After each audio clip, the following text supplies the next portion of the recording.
Las verdaderas mentiras, mi estimado telepensante. Aquí estamos con un tremendo tema para esta semana con Martina Rau, nuestro convencional constituyente de Esfera Pública, y un invitado que nos va a hablar desde la perspectiva filosófica más profunda de lo que implica el quiebre de este proyecto con los derechos humanos, el avance de un cierto proyecto que tiene por finalidad ir horadando las bases entonces de nuestros derechos y entre ellos, muy importante, el de autodefensa. Él es filósofo y profesor, magíster en filosofía y tiene una especialización en derechos humanos. Desde lo académico se ha dedicado a la antropología, a la filosofía social y a la filosofía de la cultura. Y desde el año 2010 practica tiro deportivo, tiro práctico y tiro defensivo. Hablo de nuestro invitado Pablo Maliet. Espero haber pronunciado bien tu apellido, Pablo. Muchas gracias por estar aquí en Esfera Pública y haberte decidido hacerle tu aporte a los telepensantes. Muchas gracias, Vanessa. Está bien pronunciado. Mayet se pronuncia tal como se escribe. Muchas gracias por la invitación y espero aportar, espero aportar. Pero de todas maneras, si aquí de eso se trata los programas de los días lunes, que nosotros podamos profundizar respecto de lo que nos trae este proyecto, Martín, que tú no vas a firmar finalmente. ¿Cómo es eso, Martín? Partamos por una copucha así de pasillo. Parece que no lo van a firmar los convencionales este proyecto. Originalmente la idea era que todos los convencionales fueran adelante a firmar, pero varios dijimos al tiro que no íbamos a firmar esto y bueno, ahora parece que firma el puro presidente o vicepresidenta. Así que bueno, yo les tengo la única novedad que terminamos de votar el día jueves, si no me equivoco. Esto va a estar listo, el borrador va a estar disponible el día sábado y el lunes se le entrega al presidente. Nosotros pretendemos ir antes a dejarlo a la oficina aparte de la moneda, cumpliendo el deber constitucional para darle claramente decirles que era evitable su show que están haciendo ahí, pero bueno. Así que ahí va a estar el show el día lunes subsiguiente para que la gente, el lunes siguiente, perdón, para que la gente vea el lanzamiento de la campaña de la prueba, que es básicamente eso. Interesante va a ser poder evaluar ahora sí, ya sin que a uno le estén diciendo, no, mira, es que todavía falta, es que queda un enchulamiento por hacer. Y dentro de las cosas que más preocupan, una es la plurinacionalidad con la pluriterritorialidad, punto que resalta Sofía Correa en su columna del día viernes en el Mercurio. Se las quiero citar para que vayamos directo al grano. La plurinacionalidad con pluriterritorialidad traerá consigo una espiral de violencia. Basta con imaginar la delimitación de los territorios de las naciones raciales indígenas o los problemas que se levantarán entre el pueblo chileno no indígena y quienes se definan racialmente, una sola sangre en los territorios que controlan. Por cierto, posteriormente no será posible reformar este aspecto esencial de la Constitución propuesta, pues según la misma, las naciones indígenas tendrán derecho a veto ante cualquier norma que las afecte. Les pregunto, mis estimados telepensantes, y en especial a nuestro invitado de hoy en este tema, es impensable que más de 500.000 personas le hagan la genuflexión si es que gana la prueba a este proyecto de pluriterritorialidad que vuelve a repartir a Chile según ciertas concepciones de raza, ¿no? Y que se dejen ser sacados de sus casas tranquilamente sin oponer resistencia. En este contexto, en el contexto de tratar de evitar que exista resistencia para no dar una mala imagen a nivel internacional, se explica, desde mi punto de vista, el avance del control total de armas, solo evidentemente que para quienes las tienen legalmente, es decir, las tienen para otros usos que no es para ir a matar, porque si no uno no tiene un arma, digamos, legalmente inscrita, sino uno lo pillan rápidamente cuando uno usa el arma para asesinar porque está inscrita a nombre de uno. Pablo, ¿qué opinión te merece esta hipótesis? Sí, bueno, es válida, es totalmente válida, Vanessa. Bueno, no había saludado yo a Martín Arrau, que tengo el gusto de conocer aquí virtualmente, lo había visto algunos videos, un gran convencional, su trabajo, lo felicito. Bueno, yo creo que es válido esa idea de que el desarme, los países que retroceden en la libertad de la tenencia de armas de forma legal, retroceden por dos razones. Primero, por la que tú dices, y es cosa de ver los datos, como ahora le gusta decir a la gente, son países que están en regímenes totalitarios. Y los otros países no totalitarios que retroceden en la restricción de la libertad de tener armas son países sumamente civilizados, que no están en la situación de Chile desde el 2019 en adelante, o en la situación de narcotráfico desatado en las calles. Ayer asesinaron a una enfermera al salir de su trabajo en la Comuna de Las Condes. Antes de ayer a una persona en el metro San Joaquín. La semana pasada un tiroteo en una discoteca. Entonces, los países que desarman, la teoría del desarme de los países, del desarme legal, van en, por ejemplo, países como Dinamarca, Noruega, de esas características, donde el crimen está organizado y por lo tanto, o Canadá hoy en día está discutiendo retroceder en la tenencia de armas. Sin embargo, otros países de régimen totalitario también se meten al desarme. Yo creo que es factible pensar que la violencia que está en el sur, para mucha parte ideológica del gobierno y del movimiento, digamos, radical, revolucionario que hay en Chile, efectivamente quiere desarmar la zona de la Araucanía para que no haya resistencia cuando se le ofrezcan a veces pagos miserables o puras promesas de pago para quitarle los campos. Eso es una teoría que es absolutamente válida. Martín, y lo otro que avanza la validez de esta teoría es la tesis de que, como dice Tomás Moschetti, nosotros estamos en un proceso revolucionario y que evidentemente que desde una minoría, lo que terminó siendo, o sea, lo que empezó siendo, terminó siendo. Ninguna mayoría quiso una nueva constitución, la mayoría quería un Chile mejor, no otro Chile, eso está clarísimo. ¿Cómo lo ves tú en relación a esa hipótesis de que a través del desarme de la gente que legalmente y sanamente tiene armas, lo que se avanza es la posibilidad de éxito de una revolución que entonces no muestra su peor cara a nivel internacional? O sea, yo lo veo totalmente, una hipótesis totalmente plausible, digamos, viendo además la falacia argumentativa de este desarme, de esta intención de desarme, por varias cosas. Uno, los países que tienen más armas por habitante no son los países más violentos o con más muertes, digamos. O sea, los países con más armas por habitante de Estados Unidos, Yemen, Canadá, Uruguay, y los que tienen más muertes son otros, son El Salvador, Venezuela, en fin. O sea, no hay ninguna correlación, si ustedes revisan los datos, ninguna correlación entre la cantidad de armas por habitante y la cantidad de asesinatos, pero es que ninguna. Eso está en todos los estudios y todas las cifras. Así que primera cosa, quitarle la arma a las personas no va a reducir la cantidad de violencia o de homicidios, digamos. Acá hay que combatir la delincuencia, Perdón, los no sé delincuentes. quería agregarte una cosa, Martín, perdona. Lo que tú dices es fundamental para entenderlo, para entender la no relación o la falta de relación o la ausencia de relación o la falacia y la mentira de parte de los que quieren desarmar.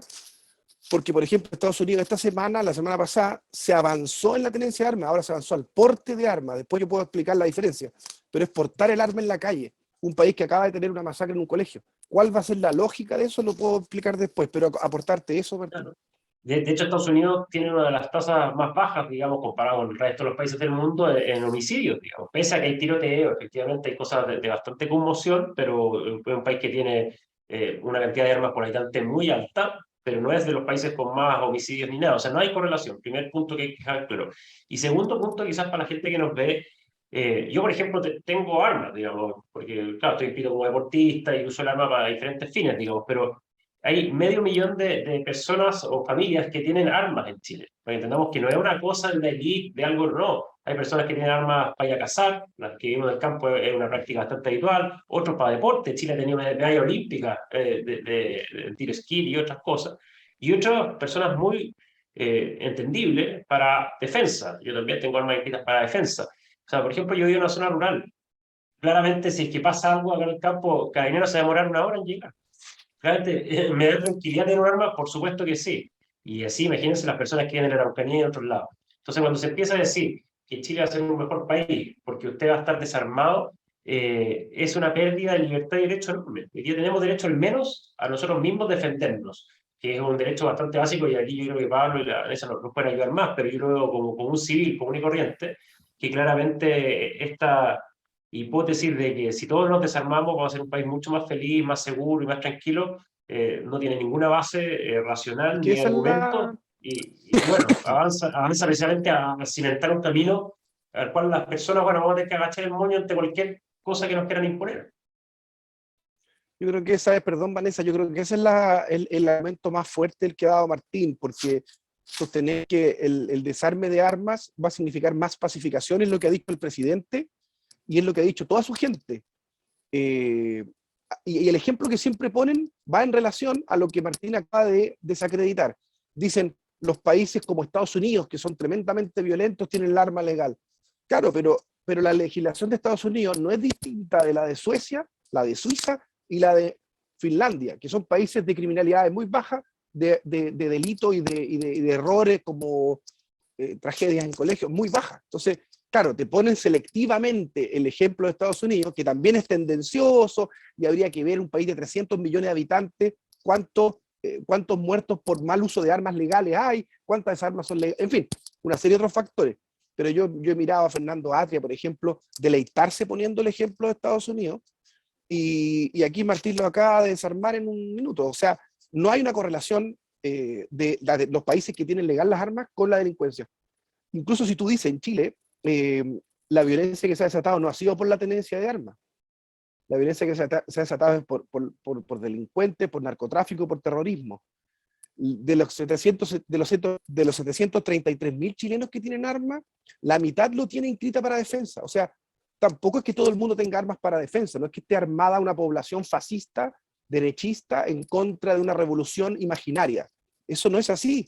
O sea, la semana pasada la Asociación Chilena de Armerías estuvo mandando montones de comunicados porque de la Dirección General de Movilización Nacional, que es el organismo estatal que pertenece al ejército y trabaja en conjunto con Carabineros para la fiscalización, han dado todas las cifras y el gobierno insiste en que la solución sería el desarme. Eso es una solución ideológica, pero mejor que lo transparente, que puedan decir, mira, a mí no me gustan las armas y yo quiero imponerle esto al país, o por último quiero dialogar para ganar el debate.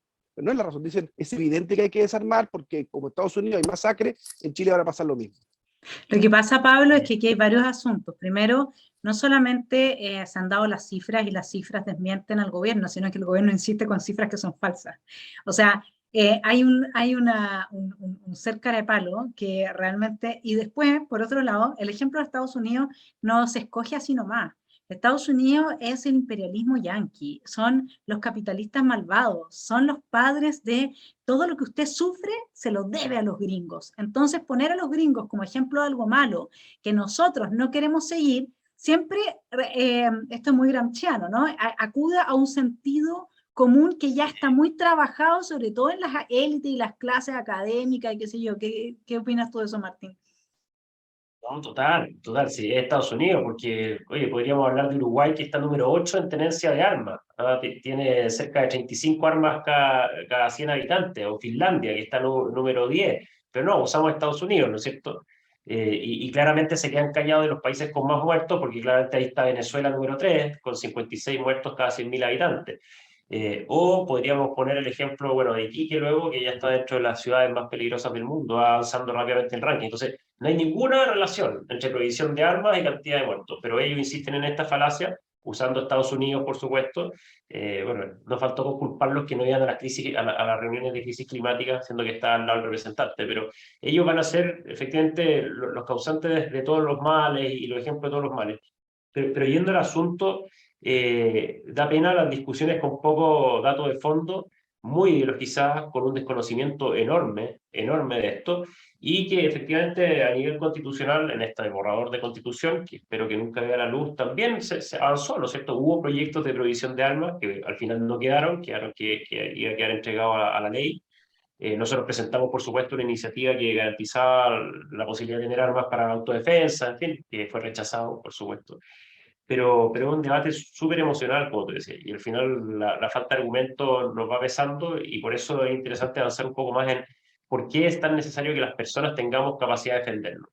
¿Por qué? Bueno, en Estados Unidos así, en muchos Y hay otros que países. sacarlo, Martín, sí, y hay que sacarlo de la discusión, como por así decirlo, partidista también, porque esto tampoco es que la derecha defiende la tenencia de armas y la izquierda el desarme. O sea, yo practico hace más de 10 años distintas disciplinas deportivas, de tiro al blanco, tiro deportivo, tiro ofensivo, y hay montones de personas de izquierda, militantes de partidos políticos, que les encanta el deporte y son secos para su deporte. Entonces, el problema es que, claro, aquí van a arrasar incluso con gente de sus propias huestes, porque porque al final se ve un poco la tesis que decía la Vanessa, o sea, empieza a asomar esta tesis de ¿para qué desarmarse? Si es evidente que pueden caminar por dos lados ¿cómo se llama? La mano dura con la delincuencia, el terrorismo y el narcotráfico, y por otro lado mejorar la ley de armas, porque esas leyes siempre se pueden mejorar.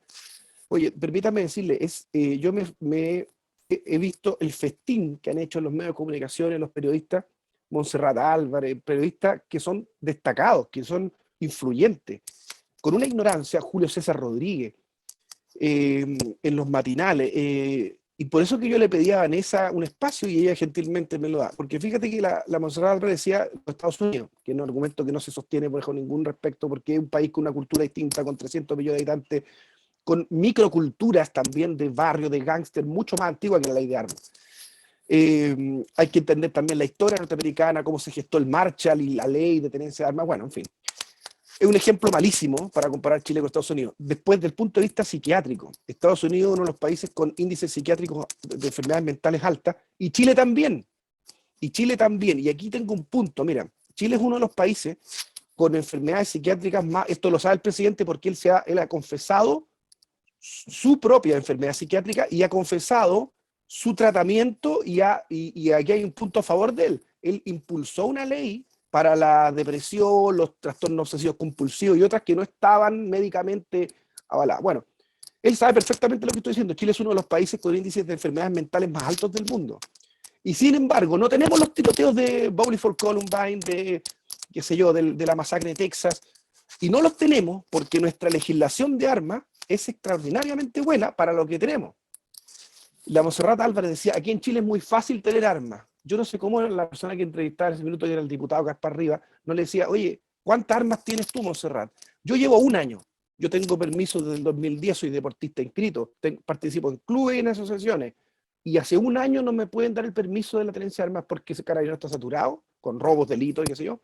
Porque ahora aumentaron desde Alamán, cuando estuvo en el gobierno, ahora agregaron más entrevistas a la persona que va a tener arma. Entonces, aquí se habla con una ignorancia supina. Y el tema para tener armas en Chile, la ley es tan buena que con tantas armas, una ley tan libre, no se producen los tiroteos que se producen en Estados Unidos. Eso te demuestra que la ley funciona. Entonces, ¿para Claro. qué vas a prohibir? Lo que pasa, Pablo, aquí hay varios elementos en juego. Por una parte, cuando uno plantea el tema de la estado psíquico, bueno, yo creo que debiese de haber un reglamento mucho más exigente para ocupar cargos públicos, sobre todo si desde esos cargos públicos tú vas a poder mandar a hombres que llevan armas. Entonces, resulta que hoy día para presidente no necesitáis nada. Pero para tener un arma en tu casa y poderte defender, legalmente tienes que cumplir con esa serie de requisitos que son, esta es una de las leyes de armas más restrictivas del mundo. Por otra parte, hay otro asunto también que es importante que me gustaría dialogar con usted, empezando con Pablo, que como es experto en derechos humanos. ¿Qué te parece a ti, Pablo, un poco esta retórica que se va forzando, en que yo a propósito de defender a los niños que forman parte, a los jóvenes que forman parte, por ejemplo, de una minoría sexual, le impongo a todos una educación que extingue el derecho a la libertad de la educación? Después, por evitar que quizás haya un tiroteo y que nos parezcamos a Estados Unidos, le quito a todos el derecho a la autodefensa a través de la tenencia legal de armas. ¿Qué opinas tú de esta manera? Porque de alguna forma uno ve que es un avance que se viste del buenismo, de la santidad, pero lo que avanza en realidad es la destrucción de los derechos humanos fundamentales. Sí, bueno, ahí es un tema muy largo, pero mira, el discurso de los derechos humanos es un discurso, tú sabes, harto de filosofía más que yo, es un discurso procedimental, es un discurso neutro valóricamente, no es un discurso de derechas, de izquierdas, de creyentes, de no creyentes, es un discurso neutro, es un procedimiento. Así como en los pabellones quirúrgicos aparece el procedimiento de cómo lavarse, desinfectar, primero esto, primero el dedo, después el otro. Es un procedimiento, no es un contenido valórico. Y por eso que un católico conservador puede adherir al discurso de los derechos humanos, y por eso que un ateo puede adherir al discurso. Esa fue la pretensión de los creadores de los derechos humanos. Sin embargo, precisamente porque es un discurso neutro valóricamente, puede prestarse para manipulaciones valóricas o ideológicas muy fácilmente. Y la historia ya lo ha mostrado, o sea, esto ha sido absolutamente manipulado desde su creación en el 45 de parte de la izquierda. O sea, mira, un ejemplo, en Estados Unidos hay montones de centros de estudios de derecha, de la derecha norteamericana, que es bastante más dura que la derecha chilena, más convencida, digo, y sin embargo estudian los derechos humanos, hay magíster en derechos humanos, doctorado en derechos humanos, porque allá conscientes de esta manipulación, hacen una muralla para que no se ideologice. Sin embargo, en Chile es un discurso absolutamente vinculado a la izquierda, pero porque la izquierda lo ha apropiado. Y aquí hay un libro del profesor Julio Alvear Telles, profesor de Derecho de la Universidad del Desarrollo, que tiene un libro que se llama El discurso ideológico de los derechos humanos, que yo recomiendo a todos tus telepensantes que puedan adquirir. Porque ese libro, a pesar de ser un libro denso, lo que uno pueda captar de ahí va a ayudarle a entender esta manipulación ideológica de los derechos humanos. Dicho esto, en segundo lugar, los derechos humanos, si no están enraizados en el ser humano, esto me parece muy obvio, son un arma destructiva. O sea, yo puedo, en pro de los derechos humanos, perseguir la religión, por ejemplo. Y también en pro de los derechos humanos, digamos, asesinar personas, y en pro de los derechos humanos, etc. Es cosa de escuchar a Chávez y a Maduro. Entonces, el discurso, como es procedimental y es neutro, no tiene una carga valórica y se la puedo poner yo. Y en el tema que tú dices de la educación, por ejemplo, sexual, es evidente. O sea, ahí hay un grupo político que se llama disidencia, minoría sexual, que tiene fines políticos, porque no todo homosexual tiene fin político, no todo persona con disforia de género tiene fines políticos de poder, y sin embargo lo apropia un sector político ese discurso, con algo de verdad, con el niño que mataron hace unos años atrás a palo ahí en el centro de Santiago. Claro, con algo de verdad, con abusos reales, toman esa realidad y usan el discurso político para hacerse de cargos de poder. El propio Boric, o sea, el propio Boric tomó el discurso feminista y después le salió por ahí en la campaña una maltrato a las mujeres. Entonces, claro, la apropiación de los discursos para fines políticos es evidente, no solo en lo que tú dices de la educación sexual, porque ahí es meterse bajo el paraguas de los derechos humanos, meterse en la educación de los niños que corresponde por los derechos humanos, por los propios derechos humanos, corresponde a los padres. Y los padres tienen que tener el derecho de educar a los hijos y elegir los proyectos que le permitan educarlos según sus propias creencias. Esto es tan evidente, pero tan evidente que es imposible contraargumentar. Fíjate que todo el discurso de los derechos humanos, si tú ves el decálogo de los derechos humanos, en todos está la libertad de las personas para elegir sus propias convicciones, en lo religioso, en lo sexual, incluso en lo sexual. O sea, lo que dice el discurso de los derechos humanos es que el homosexual puede elegir ser homosexual, evidentemente, pero el heterosexual también puede elegir ser heterosexual. Eso es lo que dice el discurso de los derechos humanos. Sin embargo, aquí te están planteando que hay una educación sexual integral, le llaman, para todo Chile, incluso los privados, y que va a introducir la teoría queer. Entonces yo digo, bueno, pero ¿y cómo va a elegir mi hijo de 8 años, que pasa 12 horas en el colegio, o sea, 8 horas al día en el colegio, cómo va a elegir la heterosexualidad? Y a mí el papá, que por una cuestión industrial, el papá llega a las 9 de la noche, ¿cómo va? Yo pongo en un colegio para que lo eduquen de acuerdo a mis valores, y me dicen que les van a enseñar la teoría queer como igualdad de condición de la heterosexualidad. Entonces ahí hay un discurso como tú bien dices, como buenista, pero que en el fondo no transparenta la intención verdadera, que es que haya más gente que considere normal la lucha política de la homosexualidad, porque no estoy metiéndome a juzgar la condición sexual de ninguna persona. Estoy diciendo que el discurso nacional se tome una minoría, que en este caso pueden ser las disidencias sexuales, y la imponga a los demás con fines políticos, porque al final, oh sorpresa, los que van a agarrar cargos van a ser ¿quiénes? No claro, los homosexuales de derecha, no los homosexuales del sector político al cual... Sí, y Martín, y en este mismo sentido que está planteando Pablo, el tema referente a la autodefensa, o sea, porque una cosa es que se enarbole, como decía Pablo ya, el caso del niñito que lo agarraron a palo, que hay abusos, que hay asesinato en torno de cosas, y así como hay un asesinato ahí, también hay al lado hay un asesinato de un heterosexual también. Esto es como cuando hablan de femicidio, pero los que más se asesinan entre ellos son los hombres. ¿De qué estamos hablando? Los hombres asesinan más a los hombres que a las mujeres, digamos. O sea, todo esto es como donde yo pongo el foco, y en ese sentido, cuando se usa lo que está pasando en Chile, producto de una inmigración absolutamente descontrolada, producto del derrumbe de la institucionalidad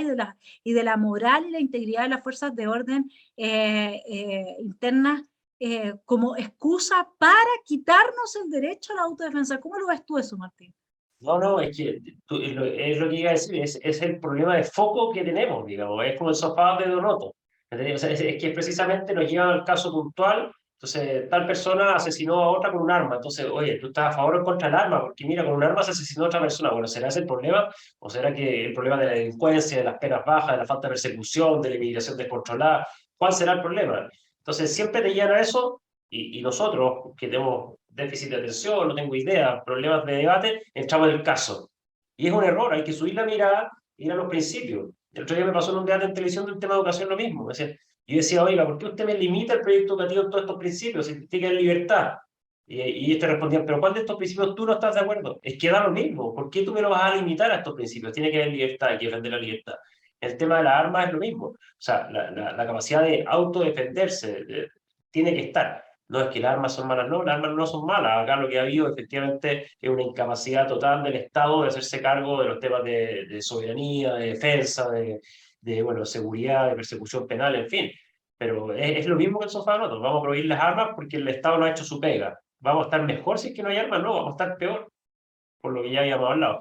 Entonces, yo creo que el llamar atención en este caso y en otros es efectivamente tener claro que es mucho más importante que entrar en la casuística, es quedarnos efectivamente en esa línea de defensa de los principios, de los valores fundamentales, que es lo que decía Pablo también, que por ejemplo hacía la derecha de Estados Unidos con centros de estudio que iban a los fundamentos y ahí se quedaban defendiendo sus fundamentos. Hoy día la derecha chilena, ¿quién te habla de derechos humanos? Como que nos da vergüenza. Yo cuando voy a esta charla, yo sé, explico por qué es tan importante la propiedad privada. No hay la gente no sabe cómo argumentar porque efectivamente, oye, no, que es un tema, oye, casi como un lucro, ya nos ganaron la batalla cultural. Son temas negativos. ¿De dónde? Pues son derechos fundamentales. Pero bueno, yo creo que efectivamente tenemos ese problema, que nos entramos en la casuística, cedemos y terminamos vendiendo el sofá o noto. Y con esa argumentación, ojo, que podría prohibir los autos porque hay mucho accidente vehicular o el alcohol porque hay mucha gente curada, qué sé yo, podría llegar a cualquier solución errada. Y aun cuando el Estado no fracasara en la lucha contra la delincuencia, que es lo que dijo la Asociación Chilena de Armería, dijo, el Estado fracasó, no pueden prohibirnos las armas. Ese es un punto absolutamente realista, o sea, eso es verdad, yo necesito un arma para defenderme porque los delitos aumentaron. Sin embargo, aunque el Estado fuera perfectamente eficiente en la lucha contra el narcotráfico, el terrorismo y la delincuencia, que este Estado no lo es, el tema es que es un derecho humano, o sea, a mí nadie me puede prohibir, o sea, fíjate, aquí entramos en la lógica, Martín, el Estado ha recibido de nosotros el poder y la autoridad para poner leyes. Por lo tanto, no puede ahora, que llegó al poder fáctico, prohibirme a mí lo que yo le he dado, o sea, quitarme el poder para darle y quitarle a su poder. Esa es la lógica. O sea, es el Estado, el Leviatán. O sea, es el Estado ahora el que te dice a ti, como tú le diste el poder, tú lo pusiste en el poder, entonces ahora él lo que hace es decirte, y tú no tienes poder para sacarme. O sea, no puede entrar, porque además de hecho no lo va a hacer, porque te puede prohibir acceder a armas, pero tú te vas a defender hasta con un bat de béisbol si es necesario. Por lo tanto, no puede erradicarte el instinto humano, casi biológico, ¿no? De la defensa de tu propiedad, de tu libertad, de tu familia, de tus ideas y de tus seres queridos. De facto no lo puede hacer, no puede inspeccionar, digamos, 17 millones de habitantes. Y sobre ese instinto, escucha, que se vio claro para el 18 de octubre en este estallido delictual o insurrección, como se le quiera llamar, cómo la gente, uno que tiene cierto manejo un poco más de armas, no es que yo sea experto, pero uno ha convivido con ellas toda la vida, cómo te llamaban para preguntar, oye, quiero un arma, quiero armarme, quiero defender mi familia, porque veíamos la imagen de que Chile se quemaba, de que los saqueos, en fin, y mucha gente preocupada, ese instinto ahí se vio. Y claramente esas personas están más tranquilas hoy día con un arma en el velador, un arma en su casa, porque pueden defender a su familia, pueden hacer algo, porque si no es la indefensión total. Entonces, efectivamente, es algo muy natural, muy humano. Nosotros tres somos mayores que el presidente de la República, por lo menos, y nos acordamos de nuestra infancia. Yo me acuerdo de mi infancia, jugaba hasta las 11 de la noche, yo vivía en Ñuñoa, en el centro de la capital, y jugaba hasta las 11 de la noche con bicicleta. Alguna vez me habrán robado la bicicleta porque la dejé afuera, pues pajarón. Pero hoy en día yo no dejaría a mis hijos jugar hasta las 11 de la noche en la calle. ¿Te fijas? No, Hay otro tema ahí que también quiero son un destacar. ejemplo, ¿Sí? mira, un ejemplo de eso, tú decís, cuando nosotros éramos chicos quizás había más seguridad. Me tocó ir a hacer una charla hace poco a Ercilla, a jóvenes, y me decían, oye, pues si esto del COVID y los toques de queda, estábamos hablando de eso, y si nosotros hemos vivido toda la vida en toque de queda, aquí nosotros nunca después de las 6, 7 de la tarde hemos podido andar en la calle, de noche, porque efectivamente el nivel de peligro que hay en esa zona, olvídate, o sea, hay zonas de Chile que efectivamente quizás la mayoría de chilenos desconocen, pero en el norte de Chile ya están todas estas mafias operando, o en la zona centro-sur de Chile, olvídate el nivel de inseguridad y el riesgo que hay. Entonces estamos hablando de que la necesidad de defenderse es otro estándar, digamos. Y aquí habría un punto también que me parece nos podría reconducir a la clave política con la que se está haciendo todo esto, porque de todo lo que se hace en política y se promueve en política, uno ve claramente quién se beneficia y quién sale perjudicado. Acá no, esta es una máxima que muy poca gente ocupa para entender la realidad de lo que se está avanzando desde el gobierno. A ver, ¿a quién beneficia que la gente que hoy día legalmente tiene armas deje de tenerlas? Porque los demás no se van a desarmar, eso está claro. Esa es la pregunta que hay que hacer. Y entonces, una vez que uno llega a la respuesta, que es, se beneficia el criminal, se beneficia el terrorista, se beneficia el terrorista, el narcotraficante, entonces uno dice, ya, ok, se benefician ellos. ¿Y cuándo más se han beneficiado?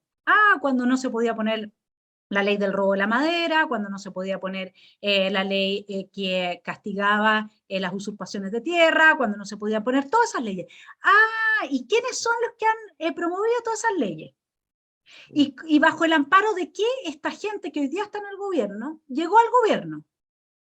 Entonces, son dos cucharadas de la papa. Si uno no tiene que entrar, a mí no me gusta el tema de las teorías conspiranoicas, pero acá hay varias personas que han hecho la lectura de cómo el 18 de octubre estuvo empapado de narcotráfico, cómo justo en ese tiempo en que en Santiago quedaba realmente el descalabro, resulta que, curioso, en la zona sur, en la macrozona, pararon prácticamente todos los atentados. Entonces, cuando uno ve, y aquí, Martín, te pregunto, tú cuando analizas esto de que no va a haber seguridad al interior del Estado, que se quita el rol de garante de seguridad interna a las Fuerzas Armadas, que hoy, ¿sabían ustedes? Un narcoterrorista encerrado en la cárcel puede postularse a un cargo público. O sea, yo no sé, pero para mí es muy evidente que esta ley de control de armas está en un marco mayor de una serie de iniciativa, ya sea de evitar que se apruebe legislación que pone un límite al avance del narcoterrorismo, para qué hablar de la inmigración descontrolada, de darle derecho a los inmigrantes, tengan o no tengan prontuario. Entonces, esto es como en la narcodictadura, estamos importando un régimen narcodictadura, una parte de nuestra clase política lo está haciendo. ¿Cómo se vivió eso al interior de la convención, Martín? Mira, a mí tampoco me gustan estas teorías conspirativas, ¿no es cierto? Pero efectivamente tampoco hay que ser ciego. Entonces, la pregunta, para hacerlo al revés, digamos, es por qué en este borrador constitucional, por ejemplo, se elimina la palabra terrorismo. O sea, no hay condena al terrorismo ni inhabilidad, es raro, ¿no es cierto? ¿A quién beneficia? ¿Por qué se le dio derechos políticos y civiles a los presos? ¿Quién lo pidió? Bueno, raro, ¿no es cierto? ¿Por qué se elimina de la Constitución Carabineros y la Policía de Investigaciones? Ya no están creados en rango constitucional, no los va a pillar en el texto, sino que son las policías, y se rechaza nuestra indicación de que esas podían ser las únicas policías. Es decir, con la autogestión, autogobierno, libre determinación de los pueblos indígenas, ellos podrían crear sus propias policías por ley, podría ser, nada lo limita. Y además que se elimina, que algo que es muy grave, no solamente el estado de excepción constitucional de emergencia, pero se elimina el concepto de seguridad nacional, que quizás es lo más grave, que ha pasado muy desapercibido, pero se elimina de la Constitución el concepto de seguridad nacional. Y aquí un segundo, pero es que seguridad nacional son aquellos factores que pueden dar predecibilidad y estabilidad al país para que las personas puedan desarrollarse. Más o menos es así la definición, y por eso las Fuerzas Armadas se encargan precisamente de dar estabilidad a los países, más allá de una guerra clásica convencional. Bueno, se elimina, y por tanto hoy día la definición que llama las Fuerzas Armadas es solamente un conflicto armado externo, o sea, una invasión de otro país, básicamente. Entonces, así van avanzando muchas cosas, que hablar del bono que se le da a todos los delincuentes que no resulten condenados. La mayoría de los delincuentes no resulta condenado por una buena defensa, porque se quedó dormido el abogado del Ministerio del Interior, qué sé yo. Entonces, se avanzan en muchas cosas muy negativas. ¿Por qué? Entonces uno ya empieza a ver, oye, ¿sabes que no es una señal? Pues son 20 señales. Además se propone ahora desarmar a la población civil. Entonces tú empezás a decir, chuta, parece en realidad que estos de la teoría conspirativa pueden tener razón, ¿no es cierto? Y si a eso le sumáis el sistema jurídico indígena, le empezáis a sumar otras cosas, pues decís, mira, al menos si fue a propósito o no, esta cuestión maulla, camina como gato, tiene cola de gato, o sea, parece gato. Y por eso realmente es muy peligroso y esto es el caldo cultivo para una Y lo cosa que mayor. dice la Vanessa, Martín, lo que dice la Vanessa de la sospecha, ¿no es cierto? O sea, uno no quiere ser conspiranoico ni paranoico, ¿no? Pero efectivamente yo desde el año 2012 en adelante empecé a registrar las noticias de internación ilegal de armas. Desde el 2012 a la fecha he contado 30 container ingresos, o sea, ingresos de armas por container, por camiones, 30. O sea, esos son los que han descubierto. 30. Yo creo que con esa cifra, o sea, en 10 años, 30 noticias.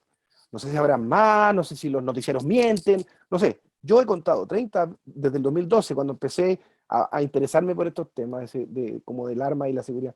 Y fíjate que no ha habido un escándalo respecto a esto. Un container lleno de armas en Iquique el año 2017. Bueno, ahora uno no quiere ser paranoico, pero muchos de ellos antes de octubre, o sea, se aceleraron las noticias. Si yo hiciera un gráfico, las interacciones aumentan y ahí no quiero decir nada. Ah, ¿qué quiere decir este momio? No, yo te digo, tú toma las noticias, busca en Google todas las fechas, noticias de internación de arma ilegal y te van a salir Iquique, Concepción por barco, Valparaíso, San Antonio y los Andes, son los lugares por donde más se ingresa. Y a nadie le escandaliza. Entonces, claro, la solución populista, porque Boric ahora en Estados Unidos estuvo diciendo que él no era populista, pero la solución populista de decir, mira, vamos a desarmar la arma porque hay mucha violencia, y claro, y no pone el mismo énfasis a lo que tú dices, Martín, o sea, al énfasis del terrorismo, del narcotráfico, a elevarlo al nivel constitucional. Aquí el Dispar Rivas hizo una pega extraordinaria. El mismo día que el presidente anunció el desarme de Chile, el 1 de junio, el diputado, o el mismo día o al otro, el diputado Gaspar Rivas, que es del Partido de la Gente, ingresó un proyecto de ley para que se eleve a rango constitucional la tenencia de armas, porque en el fondo le está haciendo la contra, diciendo, no, pues, que frente a la situación que tenemos en el país, tú tienes que elevarlo a un nivel de derecho constitucional. No veo la misma exageración que hacen con la tenencia de armas, con el delito que hay, no se ve la misma reacción, sentido común.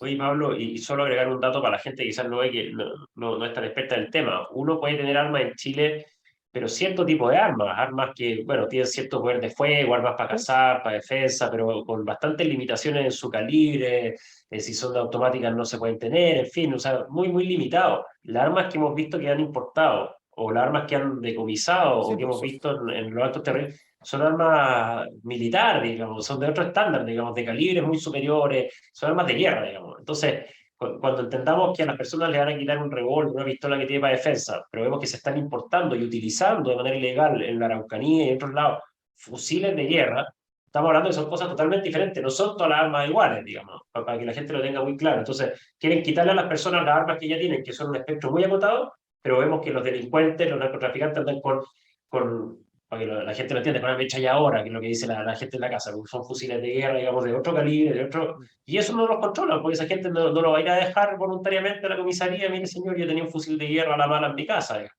Claramente no lo va a ir a dejar. Pablo, y yo oye, quiero, hay sí, pues, Pablo, sí, quiero llevarte un poco al punto anterior que estaba tocando Martín, cuando hacía toda esta lista de beneficios que tienen los delincuentes.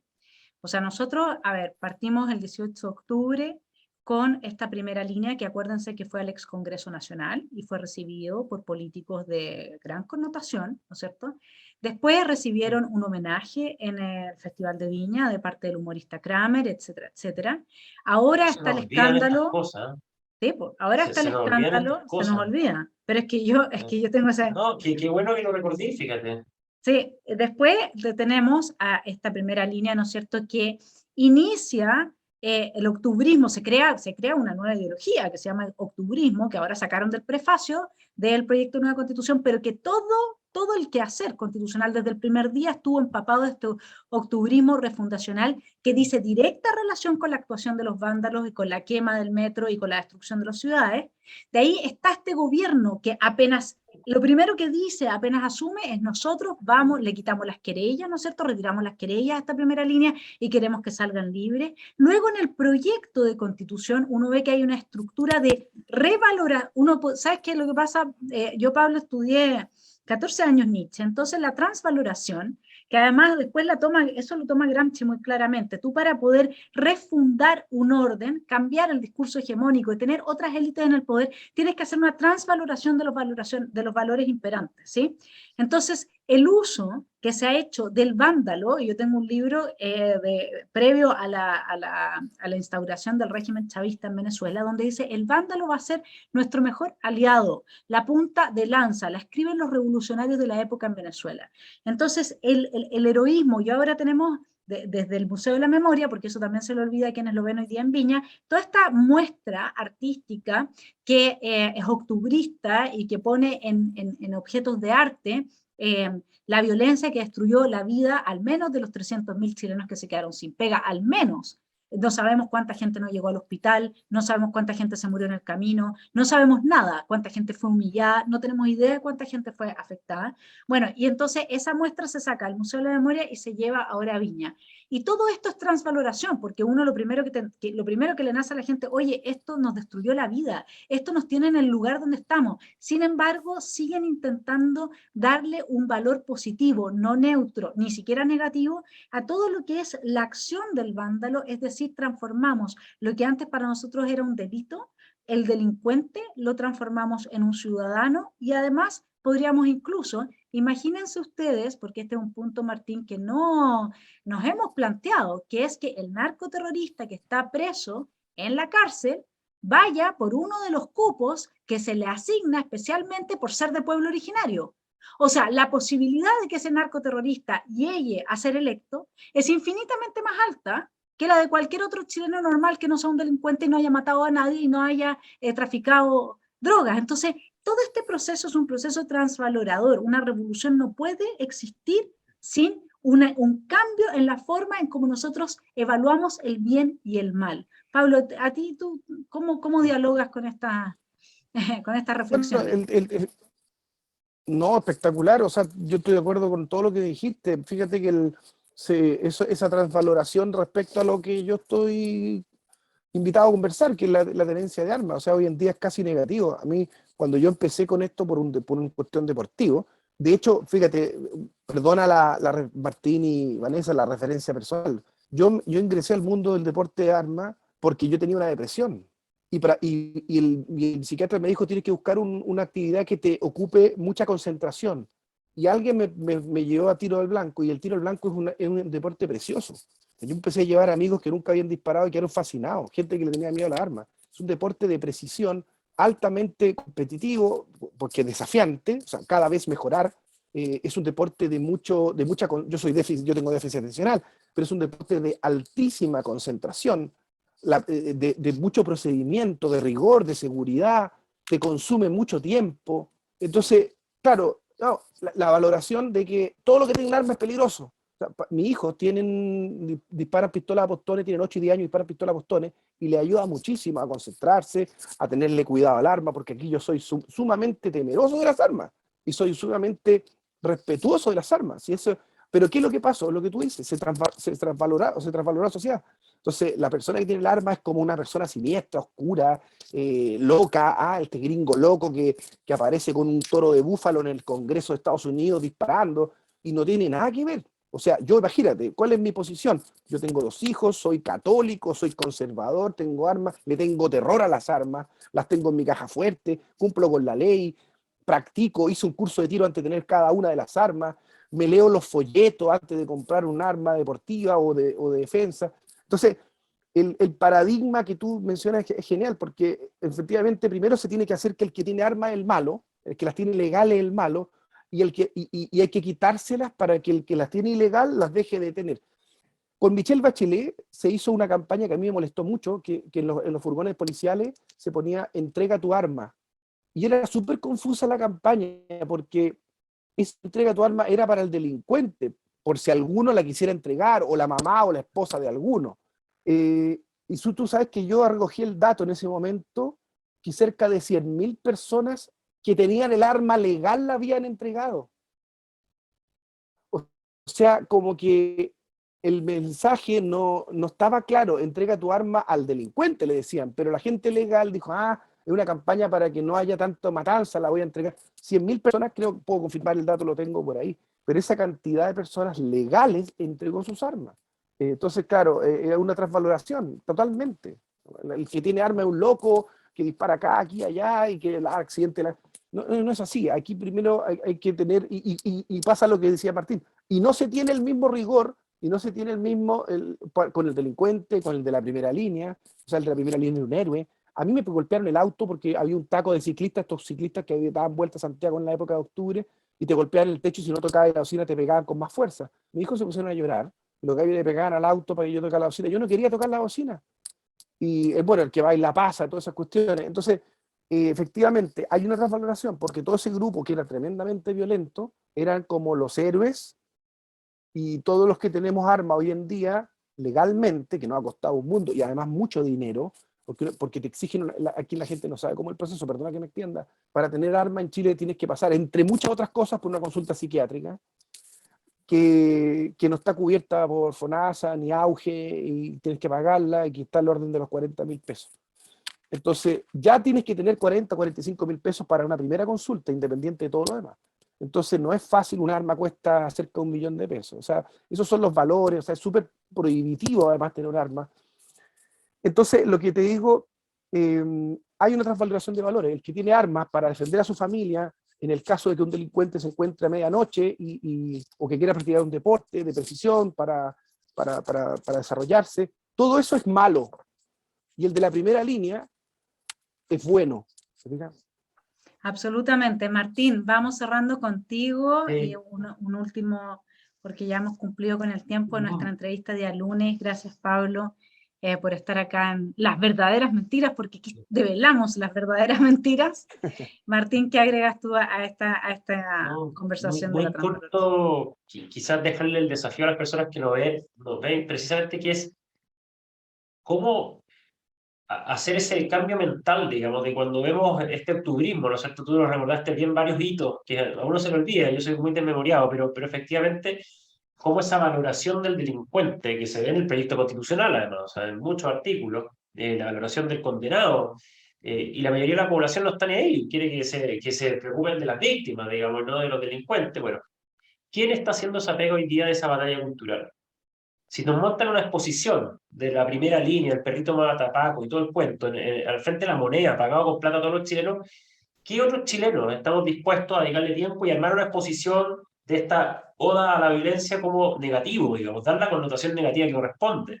¿Quién está dispuesto, y yo sé que se han armado algunas ONG, qué sé yo, a valorar efectivamente a las personas que tienen armas de manera legal y que son deportistas? O sea, acá, ¿quién está dando esa batalla cultural para que no nos pase lo mismo que nos pasó con el lucro, ¿no es cierto? Que nos quedamos callados y el lucro era malo. Y perdimos una batalla cultural ahí en la educación que fue feroz, que yo creo que abrió la puerta a muchas otras cosas. Entonces, el llamado está en no entrar tanto en el detalle, sino que elevar la mirada, ver la batalla de fondo, de efectivamente salir a desmentir los hechos más fundamentales que aquí están en discusión. Porque muchas veces entramos, no, que no fue tanto la violencia, que la pasa así, no, si aquí lo que pasa es que eso es malo, esto es bueno, digamos, pero nos quedamos callados, le hacemos el quite a los temas, y así la izquierda o esta gente más revolucionaria, radical, va ganando espacio. Y nos tienen hoy día con un proyecto constitucional que efectivamente pone en valor muchas cosas que son negativas, muchas, porque lo hemos hablado ya en tantos capítulos. Absolutamente. Bueno, y para ir cerrando, yo les doy las gracias a los dos por estar aquí en Esfera Pública. Pablo, ¿quieres agregar algo? No, agradecerte a ti, agradecerle a Martín, además su trabajo como convencional, a ti por comunicar estas cosas que a veces uno no tiene los espacios. No, agregar solamente que el tema de la tenencia de armas a la ley en Chile es súper estricta, es súper buena, la gente métase a leer la ley, busca ahí en Google, así como busca tonteras, que busque ley tenencia de armas en Chile y vea los requisitos y diga, bueno, mira, en realidad no es tan fácil. Vea, delitos por armas en Chile, no es tan fácil que los delitos sean con armas de fuego, salvo los terroristas y los narcotraficantes que en los últimos 4 años han ingresado al país. El tema de la tenencia de armas es un derecho humano. Nadie te puede prohibir que tú defiendas a tu familia o tu casa. Nadie te lo puede prohibir. Ni la religión, ni el Estado, nadie te puede prohibir eso, porque va a salir de forma espontánea. Por lo tanto, esa prohibición debería levantar todas las alertas de que aquí se está, como tú decías al principio, a lo mejor enarbolando un plan siniestro, pero nadie te puede prohibir que tú defiendas a tu familia. No puedes delegar la defensa de la vida de tu familia a un carabinero que, por mucho, yo soy fanático de carabineros, pero por mucho que tenga su labor defenderte, no da abasto, no puede llegar a todo el territorio nacional en todos los momentos, las 24 horas. Y lo último, Vanessa, lo último, que lo quería decir y no lo he dicho en todo el programa. Si alguien me prohibiera el derecho de tener armas, yo jamás lo aceptaría. Pero si alguien me lo prohibiera, por último se lo creería a un gobierno que me demuestre que es capaz de que nadie va a entrar a mi casa en ningún momento del año. Pero este gobierno, que esta gente que no sabe quién es la primera dama o quién es Irina Caramano, que no sabe si está John Kerry y quién es John Kerry, porque además de rostro lo conocí, pues si estaba puesto allá.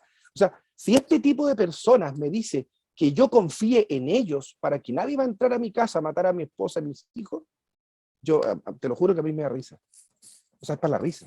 Esta gente me diga, confía en mí, nadie va a matar a tu esposa, es para la risa. O sea, si fuera otro, en un sueño hipotético, que me dijera, mira, confía en mí, yo podría creerle. Pero a esta gente, te lo digo, perdona lo sincero, no lo creo. En todo caso, aunque fuera un gobierno muy bueno y que prohibiera eso, el derecho a que tú puedas defender tu casa, tu vida y tu familia, no te lo puede quitar nadie. Es inherente al ser humano. Así es. Pablo, muchas gracias. Martín, muchas gracias. Yo por mi lado recordar que los derechos son optativos en un cierto sentido. Mi derecho a defender mi vida depende de que yo quiera defender mi vida. Mi derecho a defender mi familia depende de que yo quiera defender mi familia. No vaya a ser que esta transvaloración haya llegado al punto de que nosotros estemos dispuestos primero a apoyar a los criminales, como ya lo hemos hecho desde la reforma procesal penal en adelante, antes que a las víctimas, y que esto nos esté calando tan hondo que estemos llegando al punto de considerar que también es malo aquel que quiere defender a su familia y que quiere defender su vida. Porque si nosotros llegamos a ese extremo, y podemos llegar a ese extremo, o sea, si ya cuando enarbolamos a la primera línea como que fuera un grupo de presos políticos, es decir, héroes del octubrismo que condujo a este magnífico proceso que nos ha salido muy salado y que va a dividir y va a tensionar mucho al país, cuando nosotros hacemos eso, nosotros también podemos empezar a dudar de si todos estos padres que no están dispuestos a pelearla por el derecho a la libertad de educar a sus hijos, que los dejan botados hasta altas horas de la noche y Carabineros se los tiene que llevar a la comisaría y llama a los papás y los papás dicen, no, que se queda hasta mañana nomás. Si toda esta gente termina siendo al final una mayoría aplastante, que termina viendo con malos ojos que uno esté dispuesto a defenderse frente al delincuente, porque hoy día incluso tenemos noticias en que a una mujer a la que le roban el celular, los vecinos le agarran al ladrón y resulta que la mujer sale a defender al ladrón. Entonces, estamos en el mundo al revés. Y en este caos, en medio de este caos, que es el caos que necesita una revolución para encenderse y para profundizarse e institucionalizarse, es posible cualquier cosa. Así que, por favor, ojo con la transvaloración y pongamos resistencia. La resistencia se pone desde la conciencia. Y ese es el trabajo que hacemos aquí en Las Verdaderas Mentiras. Gracias, Martín, por estar una vez más con nosotros en Esfera Pública. Pase lo que pase después del plebiscito. Vamos a tener que ver cómo seguimos conversando, porque está muy entretenido. Queda para rato y seguimos convidando entonces a personas que nos hacen tremendos aportes como Pablo. Gracias, Pablo, por estar aquí. Gracias, Martín. Un abrazo grande y muy buena semana. Gracias. Chao.